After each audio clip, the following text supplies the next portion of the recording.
Oh! Oh! What's going on, everybody? My name is Ryan, and welcome to Vita Carnis. This is a analog horror series I've been seeing going around a lot recently, so I decided to see what's going on. I mean, that's a pretty dramatic name. Vita Carnis. What does that mean? Is that Latin? Vita Carnis? Someone in the description down below, tell me what does that mean, because I don't think it means... I don't think Vita is just another word for pita. Anyways, but let's get into it. It's been a long time since I've done analog horror reaction. Let's see what's up. Warning! This video talks about and shows imagery of graphic content like gore, flashing lights, violence, death. Viewer discretion is advised. Oh boy. Federal law provides severe civil and criminal penalties for the unauthorized viewing of this footage. Any reproduction, distribution, or display of this video is prohibited. The possession of this footage may lead into investigation and detention. If released from custody, the apprehended will face, good lord, $500,000? I make like $2 from YouTube. On planet Earth, life has thrived for millions of years. Thrived. Creatures big and small have found ways to adapt and evolve to flourish in all types of environments. From barren wastes to lush forests, life can be found. Earth has homed these creatures since the dawn of life itself. Only until very recently, things have changed. Oh boy. Forms have appeared all around the globe and completely changing the balance of nature and what we know about evolution itself. Alright. Now, I'm not an evolutionary expert, but creatures don't just pop up under the evolutionary theory. I'm thinking they're aliens and someone dropped them off, okay? They don't look too nice to me. They look like a bunch of bugs, bunch of red bugs. The best color a bug can be, by the way. But I don't know if they evolved. This seems like someone's trying to mess with us. Just my opinion.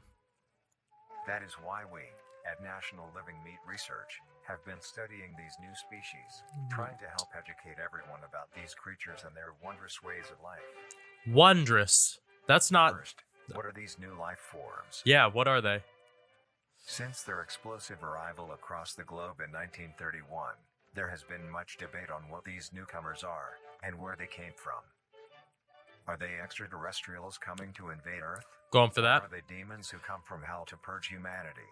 Honestly, I think both are pretty valid theories. I mean, what are these things, though, is the question. I thought they were extraterrestrials, but they could be demons. That's also a thing. Scientists have discovered. No. The origins of these creatures are solely to Earth, miraculously out of nowhere. We don't know why or how, but one thing is for certain, Earth is now their home. What these creatures are is mysterious and still not well known today. But here is what we do know. These creatures are comprised mainly of muscle tissue, organs, and bones. They greatly resemble animals with no skin, or store-bought meat. Because of these characteristics, they have been named accordingly as Vita Carnis. The Carnis species. Oh, I get it now. These consume decaying, organic matter, but their main diet is composed of raw meat, not including their Carnis relatives. The Carnis only appear in places where there is an abundance of crawl, which leads to the first creature of the Carnis species, the crawl. The crawl is a growth of meaty tendrils that closely resemble the small intestine, the only difference being the dark red coloration. These tendrils grow in a similar pattern as vines, mold, or fungi. A primary stem structure is the host to divisions of other, smaller branches. In each tendril contains a variety of veins, arteries, and other similar organs used to transport nutrients absorbed from its surroundings. The ends of these tendrils are equipped with organelles used to absorb water and organic matter necessary for growth. The source of these organic materials is mainly found in dirt and soil on surrounding surfaces. Using its root-like tendrils, it absorbs the material and processes it into usable energy. Although, the crawl also obtains energy through another means. What's the other means? You paused on that one. Why? A sophisticated form of photosynthesis. The dark pigmentation of the smaller branches is ideal for absorbing sunlight, and therefore allowing solar energy to fuel the crawl's growth. Because of its efficiency, it thrives in almost all types of environments, easily allowing it to spread across the world, and can be found pretty much anywhere. Its recent inclusion in the ecosystem has caused many major changes in nature's balance. One may assume that the crawl's presence may outcompete any other competitors, but due to its unique life cycle, where old branches fall off and decay into nutrient-rich compost, all forms of life seemingly flourish instead. The crawl's abundance grants plenty of nourishment to all animals, from plants feeding on the decayed crawl, herbivores thriving on increased plant population, and carnivores feeding on both the abundant prey, and are able to eat the crawl as well. The presence of all these animals leave behind waste, which will be broken down and consumed by the crawl, and the cycle begins again. This form of symbiosis leads to an environment where all populations thrive. What about us, though? What's it do to us? What about me? The crawl also plays a very important role in the next creatures that we have been studying. Sometimes, in a crawl-populated environment, a node of meat may develop on one of the branches. This node will fall off and grow into a functioning organism, and go to live on as an independent animal. This leads us to the upcoming species that we will be discussing. The first of these creatures are the trimmings. Well, nope. You don't get to do that and expect me not to notice it. I saw that. Dude, I make an analog horror series myself. You should know. I see everything. Alright, where's the playback speed?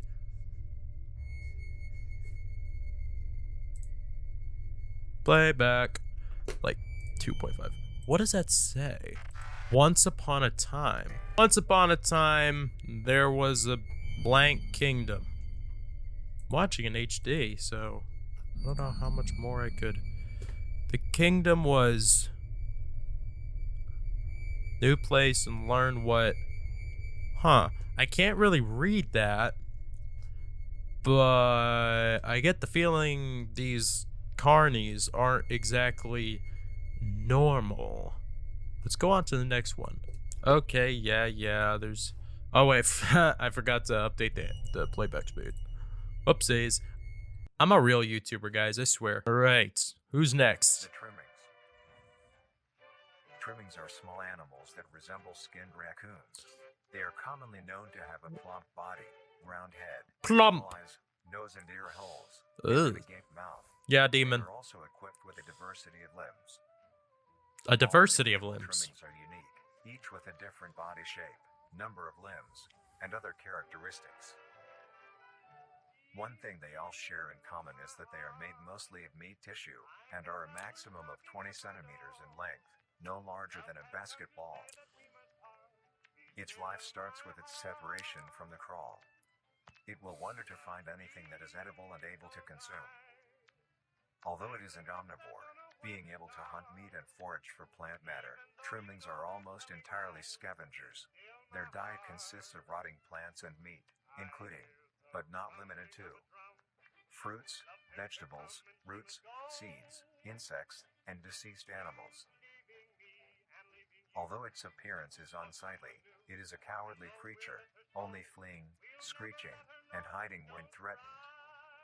Because of its lack of defensive traits, it lies near the bottom of the food chain, making it easily overpowered and picked off very regularly by predators.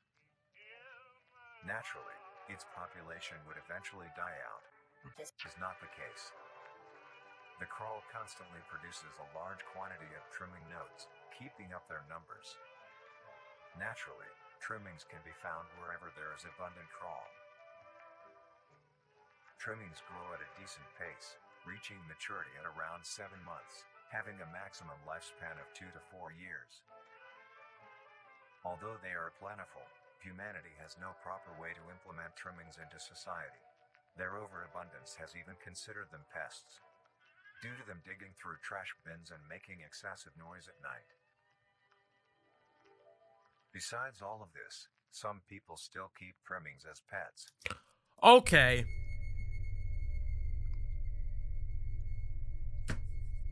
I don't know how I feel about that one. I mean, I can sort of see how someone would find that cute. No! I just want to know what this thing turns into. What does it turn into? Because at the beginning of the video, we saw there was like 3 versions of it. There was one with spikes at the end. So I want to know what's going on with this thing. It has to turn into something. And relatively domesticate them. Nuisance or not, trimmings are a wondrous creature. From their plentiful numbers to their skittish nature, they are truly a thing to behold. The next species on our list is the meat snake.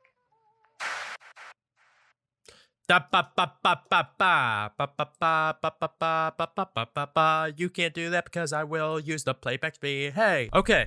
During the travels of one of these, a great storm struck. It was so powerful it swayed the boat the royal family rode and pushed the prince out into the sea. Okay, so this story is one. It's like, so they were going on a road trip basically, and then they encountered some bumps on the road. That's what I'm hearing. But how does this relate to the meat monsters? Okay. Let's get into this. This is interesting. What kind of demonic force are we dealing with? The meat snake. The meat snake is a worm-like creature, made of a variety of types of meat, coated in a transparent, skin-like membrane. Its size varies during its lifespan, depending on how much it consumes. Looks like a little dragon. Small, it is only a few centimeters in length. Eventually, it will reach an average length of 5 meters. Although, under extreme conditions, like natural disasters, war, or plague, it can greatly surpass this length. Whoa. 16 feet. Did that say 16 feet, or was I, like, stupid? I know I saw something just pop up. Yeah, it was 16 feet. 3 times 5 is 15. Once it locates the corpse, the meat snake will open its jaw and swallow the entire body whole. Once the entire body is consumed, the meat snake's stomach will release a variety of chemicals. Some will break down soft tissue like skin and the connection points between muscles. Others chemicals will then ferment and preserve the tissue to keep it from breaking down for as long as possible. After that, the remaining flesh and bones will move along the meat snake's tract and slowly be implemented into its own structure, making it larger. Snake. Yeah. Unsatisfactory parts like skulls, pelvises, hair, and fingernails. Guessing it vomited out. Oh. Speaking of skulls, the meat snake will take the skull from the consumed organism and use it as its own. Each meat snake has its own skull, each corresponding to what that one has consumed. During its lifespan, it will swap or replace the It ate a person! A meat snake's lifespan depends entirely on how much a meat snake consumes. The longest one has lived for was 28 years. The meat snake has no predators and is immune to disease due to its preserving chemicals. The only significant ways a meat snake can die is through starvation, burning, or complete Killing always works, unless you're William Afton. Then it doesn't work so much because he always comes back. But with this guy, burning is very effective. Our next creature is the mimic. Now we're getting into the creepy things. Mimic. That's never good. But hold on, we're gonna slow down the playback speed. I know how this works.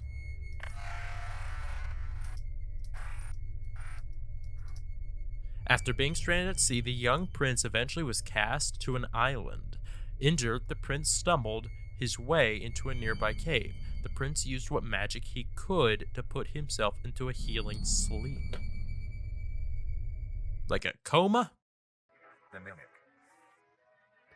The mimic is a bipedal creature with uncanny similarities to humanoid anatomy. I disagree! They resemble humans without skin, with added exaggerated features. These features include extended finger length, longer limbs, bulging, empty eyes, and their most prominent feature, a wide, teeth-filled smile.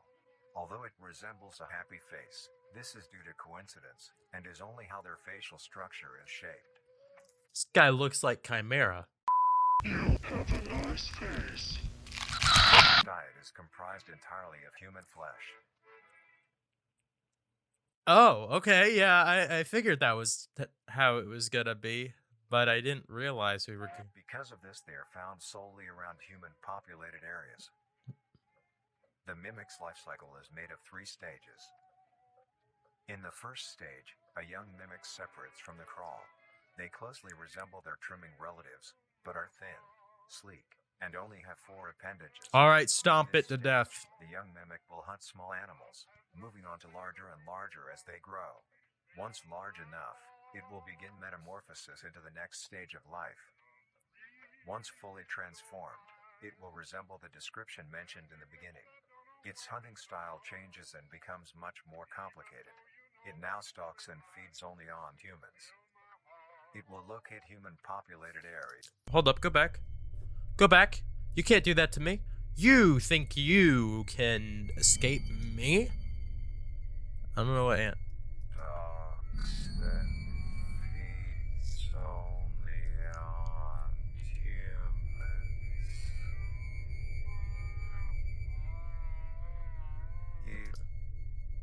Oh, he was just comparing a person to a mimic. Huh. It will locate human-populated area and begin its search for an easy target. To blend in, it may use objects to conceal itself. These include clothing, mannequins, and furniture. Once a target has been found, the mimic will observe its prey and learn its routine and when it is most vulnerable.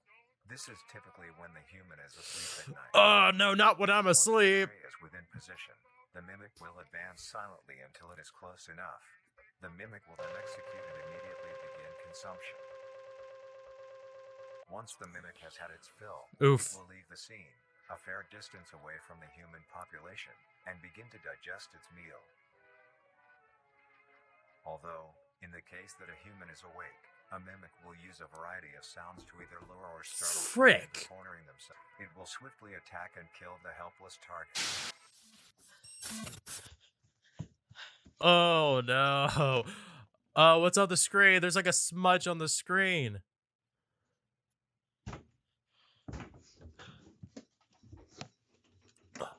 Oh, no, you're in a bad way here, my friend.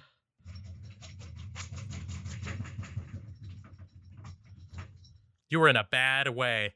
This is not a good place to be.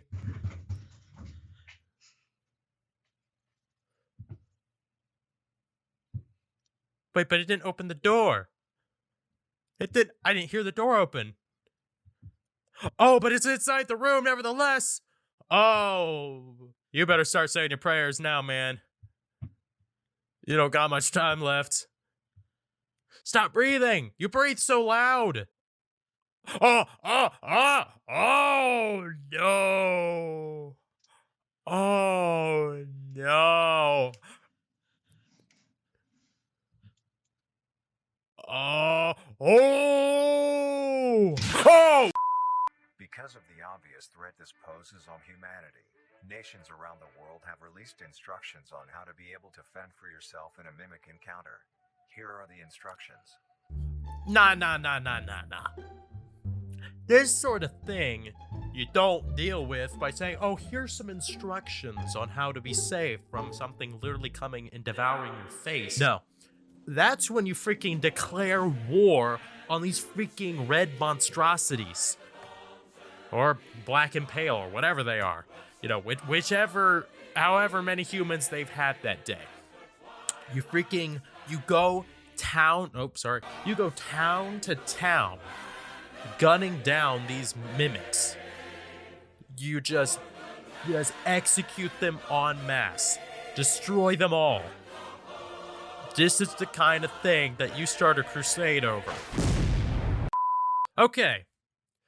But the prince's sleep was long. He slept for what seemed like forever. As he slept, the land around him changed and grew. He was unrecognizable from when the prince first arrived, but the sleep still needed time to heal the prince, much more time, but it kept the prince safe while he rested. guarding him from the elements as the land changed. Weird. That's kind of weird.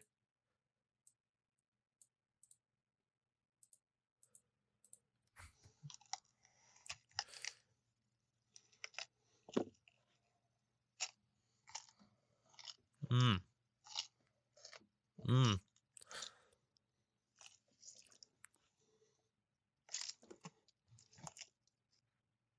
Yummy! Yum, yum, yum. All right, so this one is the harvester. Let's see what's going on with him. The harvester is a large, bulbous mass, with a large amount of tendrils spreading from the base. The bulb measures around 3 meters in height and 2 meters in diameter. The tendrils, on the other hand, can extend up to 150 meters in diameter horizontally. What? The harvester is a specialized form of crawl that grows in a unique and deadly way. A harvester is created when a node that will grow into a harvester. Yeah, let's just get rid of the crawl as much as we can. Eventually, it will grow tendrils of its own. It uses the energy provided by its mother branch and expands its reach further. Its tendrils, hidden just below the surface of the ground. The harvester is equipped with 2 types of specialized tendrils. The first type is bulky and flat. They lie the closest to the surface. These branches are lined on each length of the tendril with spines, extending in the shape of a bear trap. On each side of the branch, those particular spines have a vein that feed into them, that pump 2 types of venom. On one side, the spines can inject a neurotoxin, which will attack the nervous system of whomever it is injected into, causing sudden paralysis. That's not good.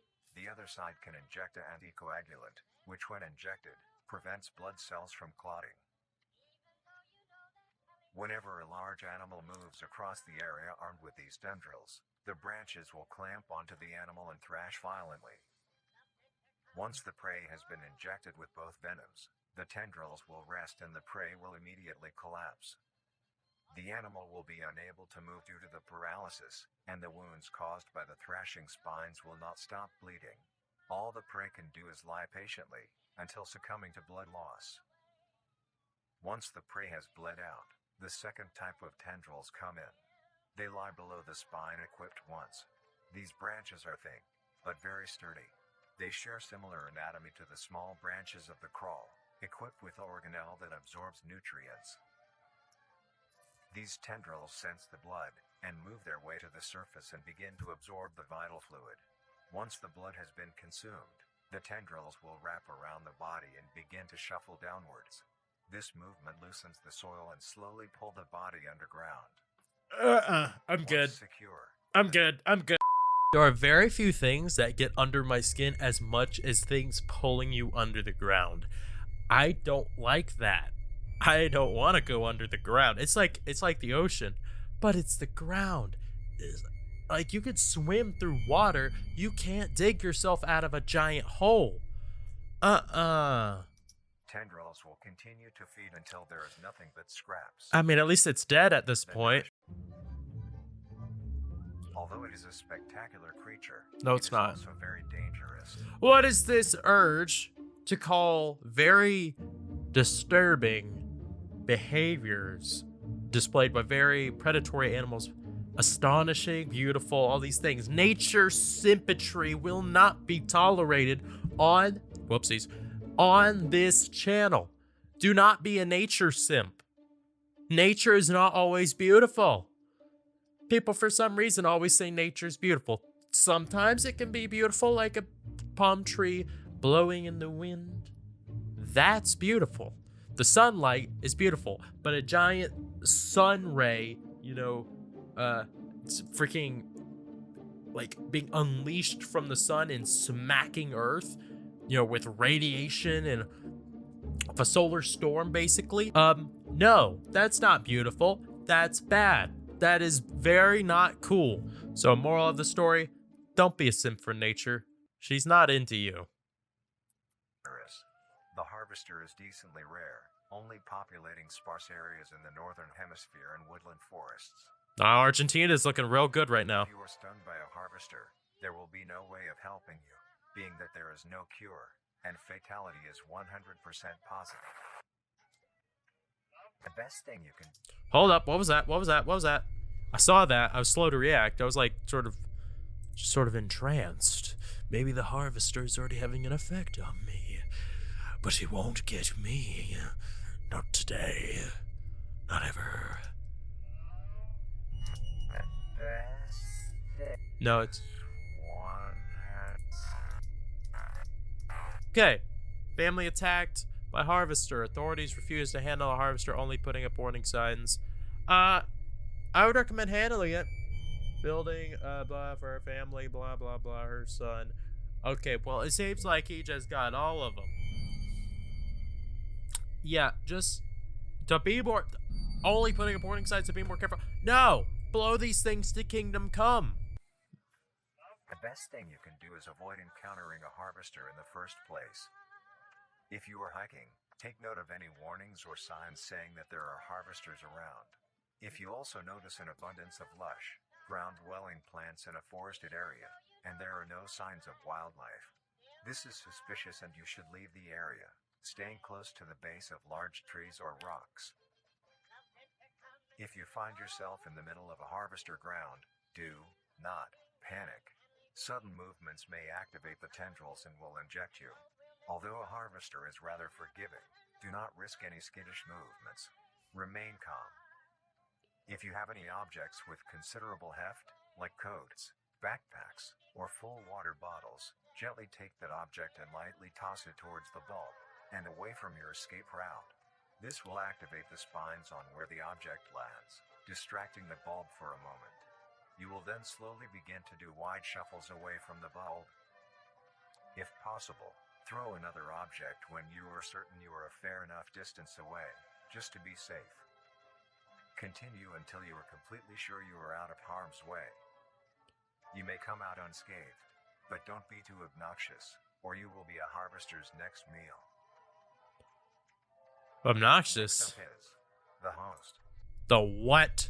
The host? These just keep getting better and better. Alright, I'm ready. I'm ready for our next edition of The Prince. Alright, Princey Pie. Give me what I want. There it is.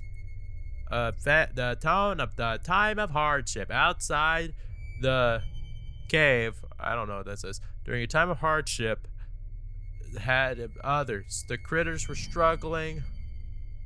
There was barely any food to go around. They would go and gather whatever they blah blah blah. All right. Host of influence. Whatever this The is. host of influence. That's what I just said. The host of influence. Wait, hold up. I probably should have had. More commonly referred to as I should have had the host, captions has on. its name derived from a host who invites guests to an event. Not to be confused with a host, a harborer of parasites or disease. The host is a semi-humanoid looking organism. It has the structure of a head, torso, and arms. Yeah. Other than this, it shares no other characteristics. Good. I guess. The lower half of the host is comprised of a mass of fibrous tissue and tendrils. Looks like a that tree. burrow into the ground to hold the host in place. Instead of skin, the host is covered in muscular tissue fibers, tendons, and veins. In some parts of the body are covered in a meaty plate, used to cover any large exposed areas, but allowing movement. The host's head has a smooth surface where the face should be, attached to a crooked neck, which houses a slit in the front used for feeding. On the host's back is a mound of pores. Protruding from these pores are hollow, hair-like structures, extending outwards. These hairs are barrels that release spores produced within host's body by being fired into the air. These spores are hazardous, so keep clear of them at all costs. Luckily, the host... Hold up. Hold your horses. Run that by me again. What is that? A host will release a cloud of spores into the air, which will be picked up by wind and carried great distances. If an organism inhales the spores, the particles will find their way into the organism's brain and infect them. Oh. An infected organism will show no symptoms of infection right away, but a couple hours after infection the infected organism's behavior and thought process will change. The first symptoms that appear are restlessness, sluggish movement, numbness of joints, and lack of coordination. Then more serious symptoms appear over time.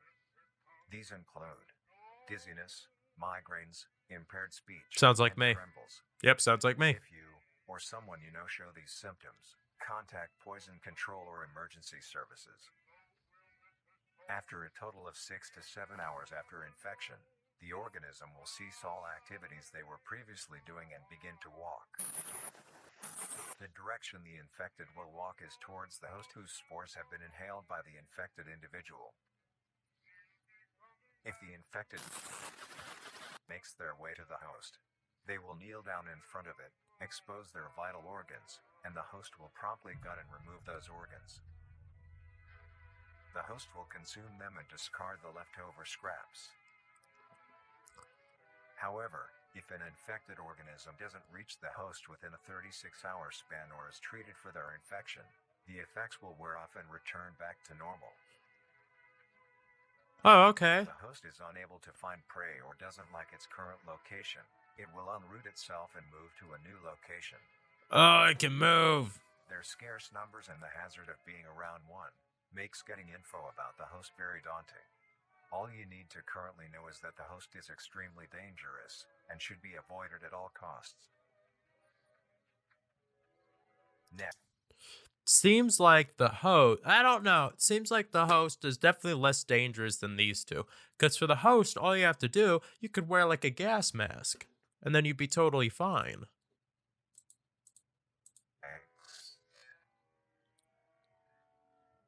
The monoliths. Monoliths. Not a fan. Monolith means bad. Oh. Oh, wait. No! No!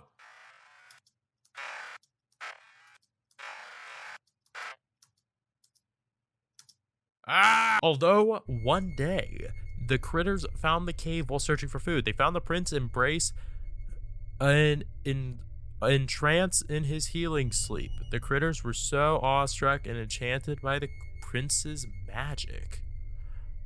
Huh. Interesting.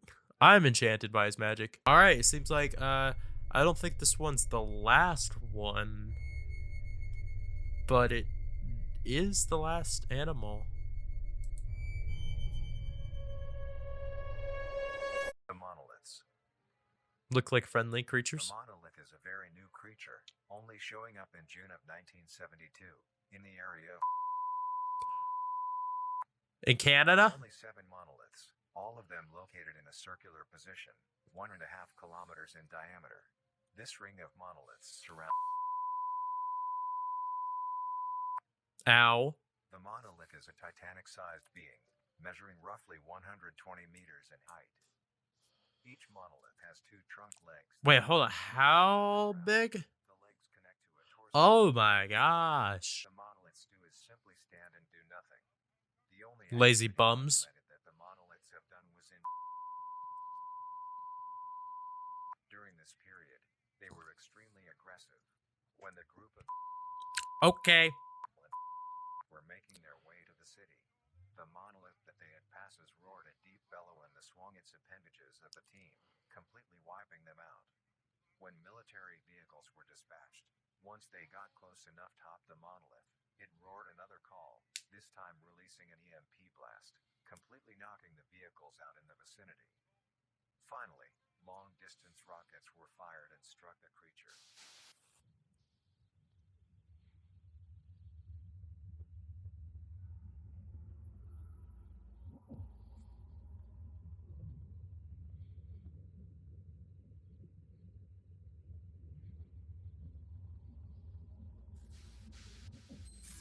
Although damaged, it regenerated at great speed and resumed its stance unscathed.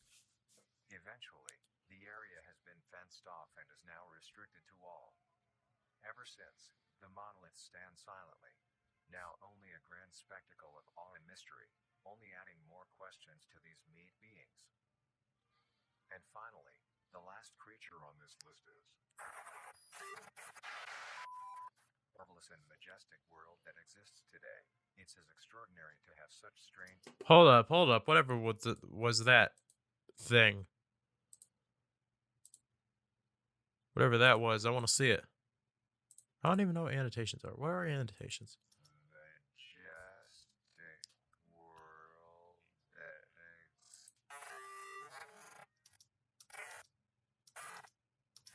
Just saying the world?